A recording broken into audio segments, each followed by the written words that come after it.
নামাজের মধ্যে কোরআন দেখে পড়া যাবে কি না।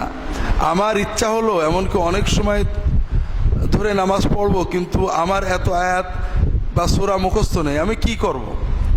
আমার কাছে একবার প্রশ্ন করছিল ছেলেরা যে স্যার, এক জায়গায় নামাজের জামাত হবে, ইমাম নেই, একজন দাড়ি টুপি জুব্বা ঠিক আছে কিন্তু কোরআন পারে না, আরেকজন কোরআন সহি পারে, দাড়ি নেই, ইমামতি কে করবে?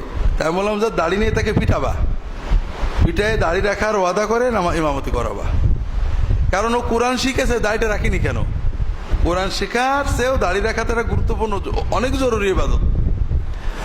তো এখন কথা হলো যে নামাজের মধ্যে কোরআন লম্বা পড়বেন, তো মুখস্থ করেন দেখে, মুখস্থ করতে আপনাকে পিটিয়ে লম্বা কোরআন মুখস্থ করানো উচিত। বিষয় হলো যে নামাজের ভিতরে কোরআন দেখে রাসূলুল্লাহ সাল্লাল্লাহু আলাইহি ওয়াসাল্লাম পড়েননি, সাহাবীরা পড়েননি। এটা আহলে কিতাব অর্থাৎ খ্রিস্টান ইহুদিদের নিয়ম। তারা তাদের কিতাব মুখস্থ করতে পারে না, আল্লাহ তাদের কিতাবে সেই দেয়নি। এই জন্য যখন দরকার হয় কি করে, ওরা যখন চার্চে কিছু তিলাওয়াত দরকার হয় কি করে, দেখে দেখে পড়ে। এই জন্য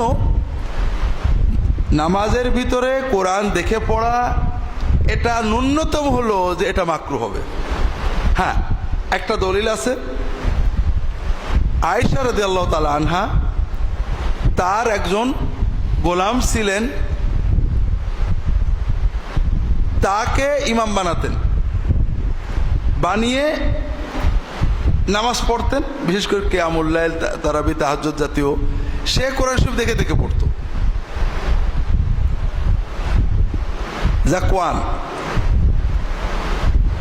যেহেতু আয়েশা কোরআন দেখে পড়া অনুমোদন করেছেন, এজন্য অনেকে পড়ে, দেখে পড়া জায়েজ। এক্ষেত্রে বুঝতে হবে জায়েজ আর সুন্নত এক না।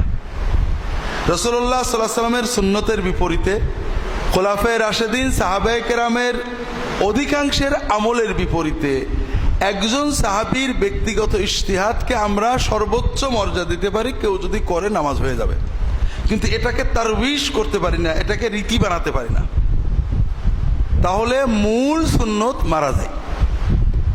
এজন্য আপনারা হজে টিভিতে দেখবেন মক্কা শরীফে নামাজের মুসল্লিরা কোরআন শরীফ দেখে দেখে দেখছে, পড়ছে না। এটা হলো বিভিন্ন দেশে হজে যারা যায় বা তারাবিতে যারা যায়, রমজানে যারা যায়, এক এক দেশের আলেম এক এক ফতোয়া দেন।